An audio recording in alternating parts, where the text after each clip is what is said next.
세태뉴스입니다. 오늘은 장자연 사건을 돌아보는 시간을 한번 가져보겠습니다.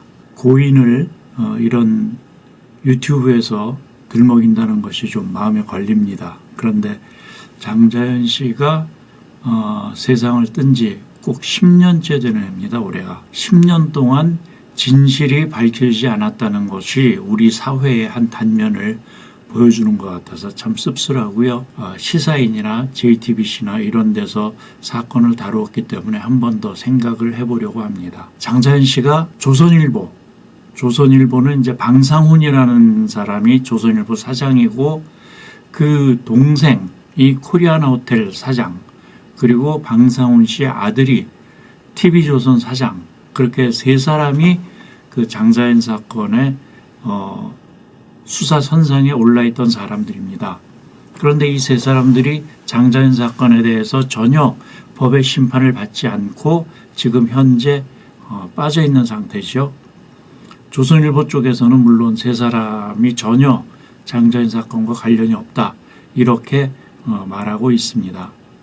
그런데 이제 제가 오늘 얘기하고 싶은 것은 이 사건의 진실이 뭐다, 누가 장자연을 괴롭히고 그녀를 죽음에 몰아넣게 했나, 이게 문제가 아니고 그 술자리 문화, 여기에 대해서 한번 짚어보고자 합니다. 우리나라에서는 참 유명한 술자리가 있었죠. 여자가 등장하는 술자리.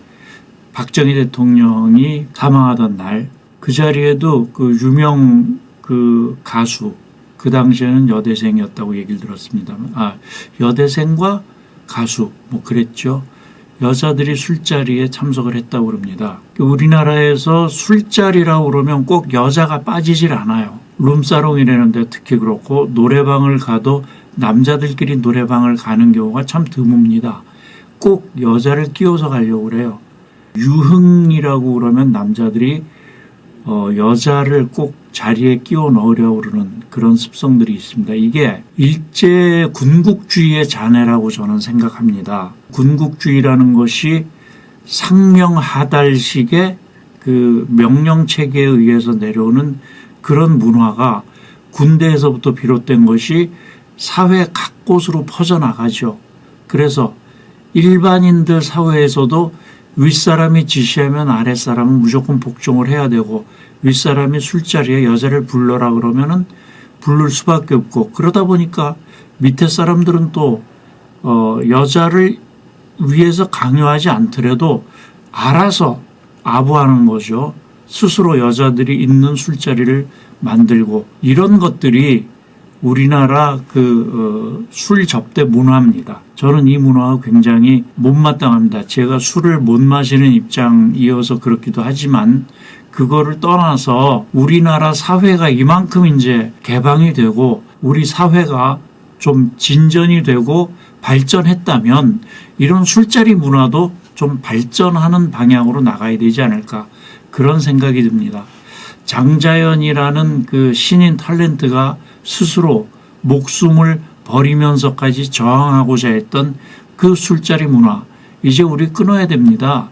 그리고 일반인들도 그 술자리에서 꼭 여자들, 직장인들 회식을 하더라도 여직원들 꼭 끼워야 되는 걸로 생각을 하고, 여직원들이 들어오는 술자리하고 안 들어오는 술자리하고 다르다, 이런 식의 얘기들을 합니다. 술이 들어가면 사람이 우선 정신이 혼미해지기 때문에 태도들이 허물어지게 마련이죠. 그러다 보면 남자 여자가 같이 술자리에 앉아있을 때 남자들이 여자들한테 함부로 할 수 있는 여건이 조성됩니다. 그런 여건 자체를 아예 만들지를 말아야죠. 그것이 사회가 발전해 나간 한 단면의 모습을 보여주는 것이 아닌가 싶어서, 오늘은 장자연 사건을 빌미로 삼아서 우리 사회 전반에 퍼진 그 술자리 문화, 이걸 좀 바꿨으면 좋겠다라는 말씀을 좀 드려봅니다.